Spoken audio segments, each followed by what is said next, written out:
தனம் தரும் கல்வி தரும் ஒருநாள் தளர்வறியா மனம் தரும் தெய்வ வடிவம் தரும் நெஞ்சில் வஞ்சமில்லா இனம் தரும் நல்லனவெல்லாம் தரும் அன்பவர் என்பவர்க்கே கணம் தரும் பூங்குழலால் அபிராமி கடைக்கண்களே. என் அன்பு கடகம் ராசி நேர்களே, இந்த பதிவு என்னன்னா, நம்ம எப்படி பயணம் பண்ணால் நம்ம வாழ்க்கை இருக்கும் அப்படிங்கிறத பற்றி நம்ம இப்போ பார்க்க போகிறோம். நம்ம எப்படி பயணம் பண்ணால் வாழ்க்கை இருக்கும் அப்படின்றதையும் பார்க்க போகிறோம். அதே போல் வாழ்க்கை பயணத்துக்கு யார் யார் எல்லாம் காரணம் அப்படின்ற விஷயத்தையும் இப்போ நம்ம பார்க்க போகிறோம். பொதுவாகவே நம்ம ஒரு இடத்துக்கோ ஒரு ரிலேட்டிவ் வீட்டுக்கு போகிறோங்கன்னா நம்ம முதல்ல வீட்டில் பர்மிஷன் கேட்குறோங்க. அதே போல் போகிற இடம் நம்மளுக்கு அந்த இடத்துல இடம் வசதி எல்லாம் கம்ஃபர்டபுளாக இருக்குமா அப்படின்னு எல்லாமே நம்ம யோசித்து பார்க்குறோம். அதே போல் தாங்க நம்ம வாழ்க்கை பயணமும். அப்போ நம்மளுடைய வாழ்க்கை பயணம் நம்மளுக்கு சாதகமாக இருக்க நம்மளுக்கு எந்தெந்த கிரகங்கள் சப்போர்ட் பண்ணுது அப்படின்றத முதல்ல நம்ம பார்க்க போகிறோங்க. இப்போ நீங்கள் என்ன பண்ண போகிறீங்க அப்படின்னா, உங்களுடைய ஜாதக நோட்டை எடுத்து வச்சு உட்காந்துக்காங்க. அதாவது உங்கள் ஜாதக நோட்டை எடுத்து வச்சுக்காங்க.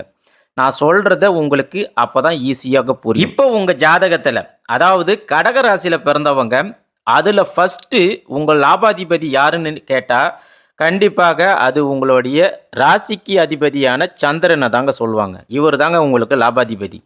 ஏன்னா இந்த ஆள் தாங்க உங்களுக்கு ஆட்சி பெற்று உக்காந்துருக்கிறாரு. பொதுவாக நமக்கு இருக்கிறதுலே முக்கியமான கிரகம், அதாவது எல்லா கிரகத்திலையுமே முக்கியமான கிரகம் எதுன்னு கேட்டிங்கன்னா கண்டிப்பாக சந்திரனை தான் சொல்லுவாங்க. இவர் தாங்க இருக்கிறதுலே முக்கியமான கிரகம். அதாவது ஒரு பழமொழி இருக்குங்க, சனி 7.5 வருஷம் தாங்க நம்மளை கெடுப்பார். அதாவது நல்லா கேளுங்க, சனி பகவான் 7.5 வருஷம் தான் நம்மளை இருந்து கெடுப்பார். ஆனால் இந்த 7.5 வருஷமும் நிம்மதி இல்லாமல் இருக்கிறதும், அதே அந்த 7.5 வருஷம் நம்ம நிம்மதியாக இருக்கிறதும் முடிவு பண்ணக்கூடியவர் யாருன்னா சந்திரன் தாங்க. இப்போ புரியுதுங்களா? அதே போல் சந்திரனை வந்து பார்த்திங்கன்னா புத்திக்குரியவன் மதிக்காரகன் அப்படின்னு பேர் வச்சு கூப்பிடுவாங்க. அதாவது புத்திக்குரியவன் மதிக்காரகன் அப்படின்னு பேர் வச்சு கூப்பிடுவாங்க. அவனே உங்களுக்கு வந்து ஆட்சியில் உட்கார்ந்துருக்கிறதுனால பெரும்பகுதியில் வந்து கடகம் ராசிக்காரர்கள், அதாவது ஒரு பழைய பழமொழி சொல்லுவாங்க, அதாவது யானை தன் தலையில தானே மண்ணள்ளி போட்டுக்குன்னு சொல்லுவாங்க. அதாவது இந்த கடகராசிக்காரங்களுடைய மனசை பொறுத்த வரைக்கும் எப்பவுமே சுகமாக இருக்கணும்னு ஆசைப்படக்கூடியவங்க. அது எந்த ஒரு சுச்சுவேஷனாகவும் இருக்கட்டும், அதை பார்க்கவே மாட்டாங்க. ஏன்னா நாங்கள் சொல்கிறது சரிதானே. பொதுவாக எல்லாரையுமே நான் கேட்குறேன், எங்கேயுமே ஒரு சுச்சுவேஷனை நம்ம பார்க்குறோமா இல்லையா? அதாவது இடம் பொருள் யாவல்னு ஒன்று இருக்குது. உதாரணமாக இந்த கடகராசிக்காரங்களை பொறுத்த வரைக்கும் ஒரு ஹோட்டலுக்கு போகிறாங்க, காலையில் டிஃபனை வந்து மதியம் கேட்குவாங்க.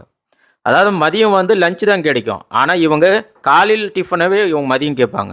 ஆனால் அது பல ஹோட்டலில் கிடைக்காது. அப்படிப்பட்டவங்க தாங்க இந்த கடகம் ராசிக்காரருங்கள். அந்த நாள் முழுக்கவே பார்த்திங்கன்னா இவங்களோட மனசு ஒரு குழப்பத்திலேயே இருக்கும். இந்த கடக ராசிக்காரர்களை பொறுத்த வரைக்கும் சந்திரன் ஆட்சி பெற்று உட்கார்ந்துருக்கிறதுனால அவ்வப்போது நீங்கள் உங்களுடைய மனசை ரீடிங் பண்ணிக்கிட்டே இருங்க.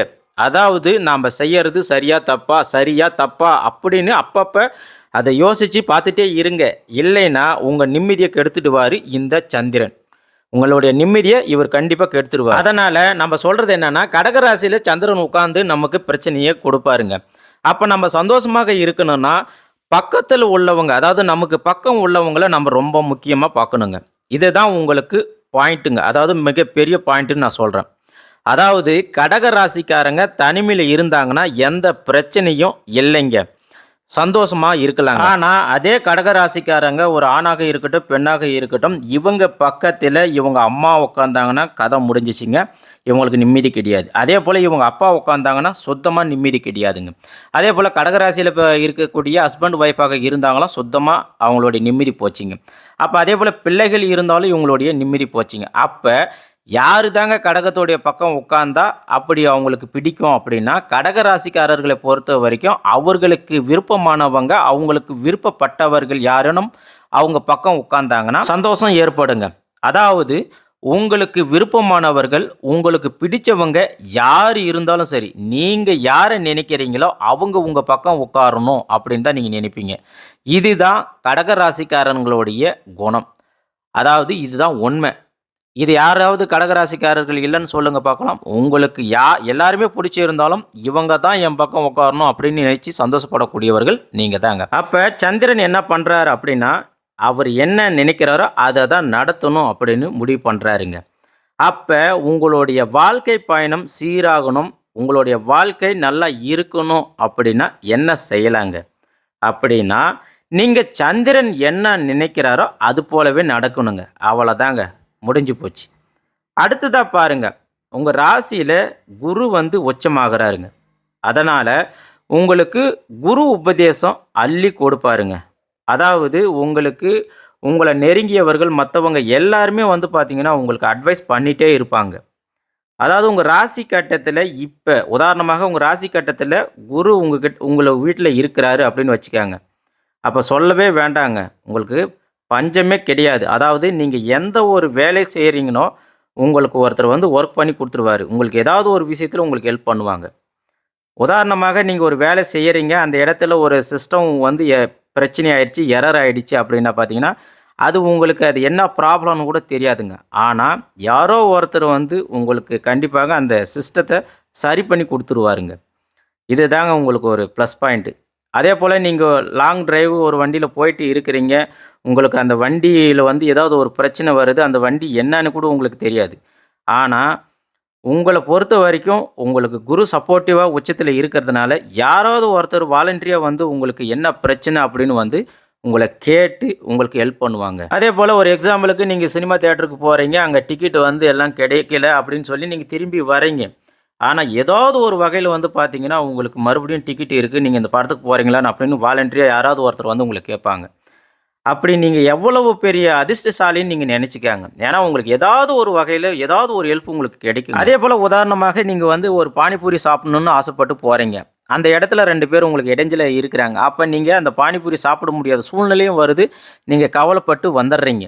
அப்ப குரு பகவான பொறுத்தவரைக்கும் உங்களுக்கு நல்லதையும் கொடுக்கிறாரு. அதேபோல கெட்டதையும் கொடுக்கிறாருங்க. அதேபோல உதாரணமாக மழை பெய்யுதுங்க. உங்களுக்கு நனையணும்னு ரொம்பவே ஆசை. ஆனா, உங்களுடைய அப்பாவும், அம்மாவும் சொல்றாங்க, நீங்க மழையில நனையக்கூடாதுன்னு. வேற வழியே கிடையாது. நீங்க என்ன செய்றீங்க? பல்ல கடிச்சுக்கிட்டு வந்துடுறீங்க. ஏன்னா, நீங்க கடக ராசிக்காரங்க. அப்ப உங்களுக்கு குரு உச்ச பெற்றதன் விளைவா, உங்க ராசியில குரு இருந்தா, என்னென்ன லாபத்த கொடுக்கிறாரு, என்னென்ன நஷ்டத்த கொடுக்கிறாருன்னு நீங்க பாருங்க. நம்ம ஏற்கனவே சொன்னது போல, நம்ப வீட்ல ஒரு பேரண்ட்ஸ் கிட்ட நீங்க பானிபூரி கேட்கறீங்க. அது அவங்களுக்கு பிடிக்கல அப்படின்னும்போது, உங்களுடைய ஹெல்த்த பார்த்து அவங்க வாங்கி கொடுக்க மாட்டேன்னு சொல்றாங்க. அதுவே நீங்க ஒரு படிக்கிற விஷயத்துல உங்களுக்கு ஒரு தேவை இருக்குன்னா, அவங்க மேற்கொண்டு உங்களுக்கு படிக்கிறதுக்கு எந்த ஒரு ஹெல்ப்பும் பண்ணுவாங்க. அதே போல தான் குரு பகவானுங்க. உங்களுக்கு நல்லதுக்கு கண்டிப்பாக சப்போர்ட் பண்ணுவாரு. அதே போல கெட்ட விஷயத்துக்கு உங்களுக்கு சப்போர்ட் பண்ண மாட்டாருங்க. அப்ப உங்க ராசியில குரு பகவான் உச்சம் பெற்றாலும் உங்களுக்கு பலனே கிடையாதுங்க. ஏன்னா குரு என்ன செய்யறாரு அப்படின்னா 7ஆம் இடத்த பார்க்கறாருங்க. அப்ப 7ஆம் இடத்துல அவரு நீச்சமாகறாருங்க. இத நல்லா கவனிங்க. இது முக்கியம். அதாவது குரு பகவான் 7ஆம் இடத்த பார்க்கறாரு. அங்க மகர ராசியில போய் நீச்சமாயிடுறாருங்க. அப்ப அதே போல உங்களுடைய ஜாதகத்துல உங்க இடத்துல குரு பகவான் உச்சம் பெற்று இருக்கிறாரான்னு பாருங்க. அப்படி உச்சம் பெற்று இருந்தார்னா, நீங்க வழக்காடலாம். அதே போல வாதாடி வெற்றி பெறக்கூடியவர்களாக நீங்க வருவீங்க. கணக்கு போடுவதில தெளிவாக இருப்பீங்க. அதே போல மற்றவர்களுக்கு சொல்லிக் கொடுக்கக்கூடிய வல்லமை படைத்தவர்களாக நீங்க இருப்பீங்க. அதாவது கடக ராசிக்காரர்களே குரு உங்க இடத்திலே இருந்தார்னா, இந்த பலன் எல்லாமே உங்களுக்கு கிடைக்குங்க. அதே போல குரு பகவான் உங்க இடத்துல இல்லன்னா, உங்களுக்கு சங்கடங்கள் ஏற்படுங்க. என்ன சங்கடங்கள் அப்படின்னு பார்த்தீங்கன்னா, நீங்க ஒரு விஷயத்துக்கு போராடி வெற்றி பெறக்கூடிய சூழ்நிலை ஏற்படுங்க. அதே போல அந்த வெற்றி பெற்றாலும் அது நிலைச்சு நிற்க முடியாத சூழல் ஏற்படுங்க. அப்படி அந்த வெற்றி நிலைச்சு இருக்கணும்னா, கண்டிப்பா மத்தவங்களுடைய சப்போர்ட் நம்மளுக்கு தேவைங்க கடகராசி அன்பர்களே. அப்ப ஏறத்தாழ இந்த கடகராசிக்காரர்கள் மத்தவங்களுடைய சப்போர்ட்ல வாழக்கூடியவர்களாக இவங்களுடைய ஜாதக அமைப்பு இருக்குங்க. அப்ப அதாவது கடகராசிக்காரர்களே உங்களுடைய இன்பத்தையும் சரி, துன்பத்தையும் சரி, அதாவது உங்க பக்கம் இருக்கிறவங்க தாங்க தீர்மானம் செய்யறாங்க. அதாவது உங்க குடும்பமாக இருக்கட்டும், உங்க உறவினர்களாக இருக்கட்டும், உங்க ஃப்ரெண்ட்ஸாக இருக்கட்டும், உங்களுடைய இன்பம், துன்பம் எல்லாத்தையுமே அவங்க தாங்க தீர்மானிக்கிறாங்க. ஏன்னா, இந்த கடகராசிக்காரர்களை பொறுத்தவரைக்கும் இத நீங்க ஒத்துக்கத்தான் ஆகணும். இதுதான் உண்மை. அடுத்ததாக பார்த்தீங்கன்னா, கடகராசிக்காரர்களுக்கு தெய்வ பலம் அதிகமாக உண்டு. அதே போல எடுத்த உடனே இவங்களுக்கு தெய்வ நம்பிக்கையும் வராதுங்க. ஆனா, பூர்ண தெய்வ பலம் இவங்களுக்கு கிடைக்குங்க. அது எப்படின்னு தெரியுமா? இந்த கடகராசிக்காரர்களை பொறுத்தவரைக்கும் இவங்களுக்கு பூமி லாபம் ஏற்படுங்க. ஏன்னா, செவ்வாய் பகவான் இவங்களுக்கு நீச்சங்க. அதாவது உங்க ராசியில, உங்க ஜாதகத்துல செவ்வாய் பகவான் அதாவது உங்க இடத்துல இருந்தாருன்னா உங்களுக்கு லாபங்க. அதே போல இந்த செவ்வாய் பகவான் உங்களுக்கு நீச்சமாக இருக்கும்போது எப்படி லாபம் அப்படின்னு நீங்க எல்லாருமே கேட்கலாங்க. ஏன்னா குரு உங்களுக்கு உச்சம் பெற்று இருக்கிறதுனால கூடவே உங்களுக்கு மனக்காரகன் அதாவது சந்திரனும் கூட இருக்கிறதுனால உங்களுக்கு பூமி லாபம் ஏற்படுங்க. கண்டிப்பாக உங்களுக்கு இந்த கான்ட்ராக்ட் பிஸ்னஸ், அடுத்ததாக இந்த ரியல் எஸ்டேட் பிஸ்னஸ், இது எல்லாமே உங்களுக்கு சக்ஸஸ்ஃபுல்லாக ஆகுங்க. அதே போல் நீங்கள் கண்ணை மூடிக்கிட்டு அனைத்து மருத்துவம் சம்மந்தப்பட்ட யோகங்களும் உங்களுக்கு ஏற்படுங்க. ஏன்னா செவ்வாய் பகவான் உங்களுக்கு நீச்சங்க. அடுத்ததாக பார்த்தீங்கன்னா உங்களுக்கு அதாவது இந்த கடகராசியில் பிறந்தவர்களுக்கு சுக்கிர பகவானும் பகையாக இருக்கிறாருங்க, சனி பகவானும் பகையாக இருக்கிறாருங்க, அதே போல் ராகு கேதும் பகையாக இருக்குங்க, மெயினாக சூரிய பகவானும் உங்களுக்கு பகையாக இருக்கிறாருங்க. ஆகையால் நீங்கள் தேவையற்ற இடங்களில் சட்டப்பூர்வமாக பேசாதீங்க. அதே போல் மற்றவர்களிடத்தில் லவுடாக பேசாதீங்க, அவங்களுக்கு அது பிடிக்காதுங்க.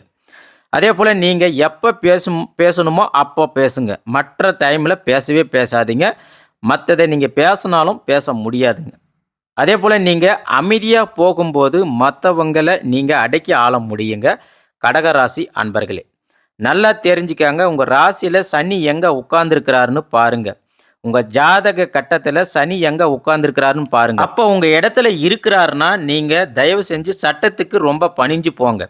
பொதுவாகவே கடகராசிக்காரர்கள் சட்டத்துக்கு பணிஞ்சு தான் போகணும். அதே போல் ராகு கேது உங்களுக்கு பகையாக இருக்கிறதுனால அப்போ உங்கள் ராசி கட்டத்தில் ராகு கேது உட்கார்ந்து இருக்கிறாங்களான்னு பாருங்கள். அப்போ ராகு கேது உங்கள் ராசி கட்டத்தில் அமர்ந்து இருந்தாங்கன்னா அது பகைங்க. அதே போல் உங்கள் ராசி கட்டத்தில் ராகு கேது அமர்ந்து இல்லைன்னா உங்களுக்கு சந்தோஷம். உங்களால் எதையுமே எடுத்து போராடி வெற்றி பெறக்கூடியவர்களாக நீங்கள் வருவீங்க. அதே போல் ராகு கேது இருந்தால் எதுவுமே நீங்கள் தயவு செஞ்சு போராடாதீங்க, அணைச்சி தான் போராடணும். அதாவது யாருக்கிட்டையுமே எதிர்த்து போராடாதீங்க, பொறுமையாக அணைச்சி போராடுங்க. அதே போல் உங்களுக்கு ராகு கேதுவால் திடீர் நியாயம்லாம் கிடைக்காதுங்க, இது உங்களுக்கு மைனஸாக போயிடுங்க. அதனால் காலம் என்ன சொல்லுதோ அதுபடி நீங்கள் போங்க, அதுதான் உங்களுக்கு சக்ஸஸுங்க. என்னை பொறுத்த வரைக்கும் நீங்கள் மற்றவங்களை அணைச்சி போயிட்டீங்கன்னா நீங்கள் தாங்க என்றைக்குமே சக்ஸஸ் ஆன பர்சன். இதுதான் உண்மை. அடுத்ததாக பாருங்கள், சூரியன் உங்களுக்கு பகைங்க. அதாவது சூரியன் பகை பெற்றதுனால உங்களுக்கு பெரிய லாபமும் இருக்குங்க. கடகராசிக்காரர்களை பொறுத்த வரைக்கும் புகழ் பெற்றவர்கள், அதே போல் பொலிவுடையவர்கள், உங்கள் முக வசீகரம் அதிகமாக இருக்குங்க. ஏன்னா சந்திரன் உங்களுக்கு ஆட்சி பெற்று இருக்கிறதுனால நீங்கள் கருப்பாக இருந்தாலும் சரி, மாநிறமாக இருந்தாலும் சரி, சிகப்பாக இருந்தாலும் சரி, உங்களுக்கு முகம் அழகாக வந்திருக்குங்க. அது ஆணாக இருக்கட்டும் பெண்ணாக இருக்கட்டும், 2 பேருக்குமே பார்த்தீங்கன்னா உங்களுடைய முக வசீகரம் அழகாக இருக்குங்க. இதில் சூரியன் உங்களுக்கு பகை பெற்று இருக்கிறதுனால உங்கள் ராசியில் உட்கார்ந்து இருக்கிறதுனால பெரியவர்கள் உங்களுக்கு எந்த ஒரு விஷயத்திலும் சப்போர்ட்டிவாக இருக்க மாட்டாங்க. அதாவது அதே போல் அரசாங்க சம்மந்தப்பட்ட எந்த ஒரு விஷயமும் உங்களுக்கு சப்போர்ட்டிவாக இருக்காதுங்க. இதுவே உங்களுக்கு ப்ரைவேட்டு தாங்க எப்பயுமே சப்போர்ட்டிவாக இருக்கும். நல்லா கேட்டுக்காங்க. உங்களுக்கு சூரிய பகவான் உங்களுடைய ராசி கட்டத்தில் இருந்தால், பகையாக இருந்தால் இது தாங்க நடக்கும். அதே போல் நீங்கள் படிக்கக்கூடிய பிள்ளைகளாக இருந்தீங்கன்னா உங்களுக்கு சூரிய பகவான் பகையாக இருந்தாங்கன்னா நீங்கள் டைரெக்டாக ப்ரைவேட் ஜாபில், ப்ரைவேட் காலேஜில் போய் நீங்கள் டைரெக்டாக சேர்ந்துக்கலாம். ஏன்னா கவர்மெண்ட் சம்மந்தப்பட்ட எந்த ஒரு விஷயமும் எந்த ஒரு ஹெல்ப்பும் உங்களுக்கு கிடைக்காதுங்க. அதே போல் அரசியலில் இருக்கக்கூடியவர்களும் கவனமாக இருக்கிறது நல்லதுங்க. அப்போ உங்கள் ராசியில் சூரிய பகவான் பகை பெற்று உட்கார்ந்துருக்கிறாருங்க. அப்போ இதை நீங்கள் எப்படி கண்டுபிடிக்கலாம் அப்படின்னு பார்த்தீங்கன்னா, நீங்கள் கடகராசிக்காரர்கள் ஆடி மாதத்தில் பிறந்தவர்களான்னு பாருங்கள். அப்போ நீங்கள் ஆடி மாதத்தில் பிறந்தவர்களாக இருந்தீங்கன்னா கவர்மெண்ட் சம்மந்தப்பட்ட விஷயமாக இருக்கட்டும், அரசியலாக இருக்கட்டும், அதிகாரமாக இருக்கட்டும், சற்று பார்த்து இருக்கிறது நல்லதுங்க. அதே போல் இது எப்பயுமே உங்களுக்கு ப்ளஸ்ஸாக வருங்க.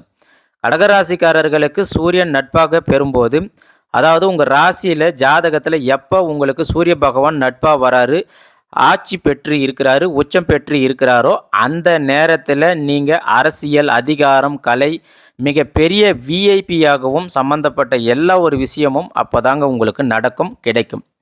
இப்போ பொதுவாக பார்த்தீங்கன்னா கடகராசிக்காரர்களுக்கு சித்திரை மாதம், அதாவது ஏப்ரல் 15லிருந்து மே 15 வரைக்கும் நீங்கள் சில முடிவுகள் உங்களுக்கு எடுக்கிறதுக்கு உகந்ததுங்க. அதே போல் ஆகஸ்ட் மாதம் 15ஆம் தேதியிலேருந்து செப்டம்பர் 15ஆம் தேதி வரைக்கும் சில முடிவுகளை நீங்கள் எடுக்கும்போது கண்டிப்பாக உங்களுக்கு அது செட் ஆகும், உங்களுக்கு சக்ஸஸ்ஃபுல்லாகவும் ஆகுங்க. ஆனால் அதே சமயம் பகைப்பெற்று இருக்கிறதுனால கடகராசிக்காரர்கள் அரசியல், உயர்த்த சூழ்நிலை இது எல்லாம் வரும்போது கண்டிப்பாக பார்த்து கவனமாக ஹேண்டில் பண்ணுறது நல்லதுங்க. அதே போல் தேவையற்ற பண செலவுகள் செய்கிறதெல்லாம் கண்டிப்பாக உங்களுக்கு மிகப்பெரிய இழப்பை ஏற்படுத்துங்க. அதேபோல நீங்க ஒரு பிரைவேட் சார்ந்த எந்த ஒரு விஷயங்கள் நீங்க செய்றீங்கனாலும், நீங்க தாங்க ராஜா, நீங்க தாங்க மந்திரிங்க. அது எந்த விதத்திலயும் உங்களுக்கு கெடுதல் கிடையாதுங்க. வெற்றி மட்டும் தான் கிடைக்கும். அதே கடகராசிக்காரர்களை பொறுத்தவரைக்கும், நீங்க உங்களுடைய திருப்புமுனை அதிகமாக உண்டுங்க. அதேபோல மத்தவங்கள அதிகமாக நம்பாதீங்க. உங்கள நீங்க நம்புங்க. இப்படி நீங்க நம்பும்போது உங்களுக்கு வாழ்க்கை கண்டிப்பாக வெற்றியாக முடியுங்க. அடுத்ததாக கடகராசிக்காரர்களை பொறுத்தவரைக்கும் உங்களுடைய வாழ்க்கை பயணம் சிறப்பாக அமைய வைத்தீஸ்வரன் கோயிலுக்கு போங்க. முடிஞ்ச வரைக்கும் வைத்தீஸ்வரன் கோயிலுக்கு போயி நீங்க வழிபாடு செய்யும்போது உங்களுக்கு வைத்தீஸ்வரநாதருடைய அருள் பரிபூர்ணமாக உங்களுக்கு கிடைக்குங்க. அதேபோல நீங்க தினமும் முருகனை வழிபாடு செய்யுங்க. முடிஞ்ச வரைக்கும் தினமும் கந்த சஷ்டி கவசத்தை நீங்க சொல்லும்போது, உங்களுக்கு மேலும் மேலும் உங்களுக்கு உயர்வை குடுப்பாருங்க முருகப்பெருமான். அதேபோல சிவபெருமானை நீங்க அதிகமாக பிரார்த்தனை செய்யுங்க. ஏன்னா, நீங்க கடகம் ராசிக்காரர்கள் சிவகடாசம் பெற்றவர்கள். பொதுவாக இந்த கடகராசிக்காரர்களை பொறுத்தவரைக்கும் ரொம்ப காய்ச்சி மூச்சுன்னு கத்துவாங்க. ஆனா, சில சமயம் திடீர்னு பார்த்தீங்கன்னா அமைதியாயிடுவாங்க. ஸோ, அப்போ அந்த சிவனுடைய அருள் அனைத்தும் இவங்களுக்கு இயல்பாகவே கிடைக்குங்க. முடிஞ்ச வரைக்கும் முருகப்பெருமானை வழிபாடு செய்யுங்க. அதேபோல் இந்த கடகராசிக்காரர்களை பொறுத்த வரைக்கும் மனதைரியம் இவங்ககிட்ட ரொம்பவே அதிகமாக இருக்குங்க. அதேபோல் வீராப்பும் இவங்ககிட்ட அதிகமாக இருக்குது. கெடுபிடியும் இவங்ககிட்ட அதிகமாக இருக்குங்க. இவங்க மற்றவங்களால ஒரு விஷயம் செய்ய முடியல அப்படின்னு பார்த்தீங்கன்னா, அந்த விஷயத்தை இவங்க செஞ்சு முடிக்கணும் அப்படின்னு வெறி கொண்டு இவங்க செஞ்சு முடித்து பேர் வாங்கக்கூடியவர்கள். அதே போல் வைராக்கியம் அதிகமாக இருக்கக்கூடியவர்கள் யார் அப்படின்னு கேட்டிங்கன்னா, கண்டிப்பாக கடகராசியை சொல்லலாங்க. அந்த அளவுக்கு இவங்களுக்கு ஒரு விஷயத்தில் வைராக்கியத்தோடு செஞ்சு முடிக்கணும் அப்படின்னு இருக்கக்கூடியவர்கள். அப்படிப்பட்ட உங்கள் வாழ்க்கையில் வெற்றி பெற முடியும்னா, கண்டிப்பாக நாங்கள் சொல்லக்கூடிய இந்த மாதிரியான உங்களுடைய வாழ்க்கை பயணம் இருந்தால் கண்டிப்பாக உங்களுடைய வாழ்க்கை வெற்றிகரமாக அமையுங்க. அதே போல் முக்கியமான விஷயம் அப்படி என்னன்னு பார்த்தீங்கன்னா, உங்கள் மனசில் நீங்கள் ஒரு லட்சியத்தை நோக்கி போகிறீங்கன்னா, கண்டிப்பாக அதை எப்பயுமே நினைச்சிட்டு அதை நீங்கள் வெற்றி அடையணும் அப்படின்னு நினைங்க. உதாரணமாக பார்த்தீங்கன்னா, நீங்கள் ஒரு அரசு வேலைக்கு நீங்கள் எழுதிட்டு இருக்கிறீங்க எக்ஸாமு. அப்படின்னு நின்னீங்கன்னா, கண்டிப்பாக நான் கவர்மெண்ட் வேலை கிடைச்சிரும், எனக்கு கலெக்டர் வேலை கிடைக்கணும் அப்படின்னு சொல்லி மேலும் மேலும் அதை நினச்சிட்டு அதை சொல்லிகிட்டே உங்கள் பயணத்தை தொடருங்க. கண்டிப்பாக உங்களுடைய வாழ்க்கை வெற்றியாக முடியுங்க. எல்லாம் சிறப்பாக அமையும். வாழ்த்துக்கள். நல்லதே நடக்கும். அனைவருக்கும் வணக்கம்.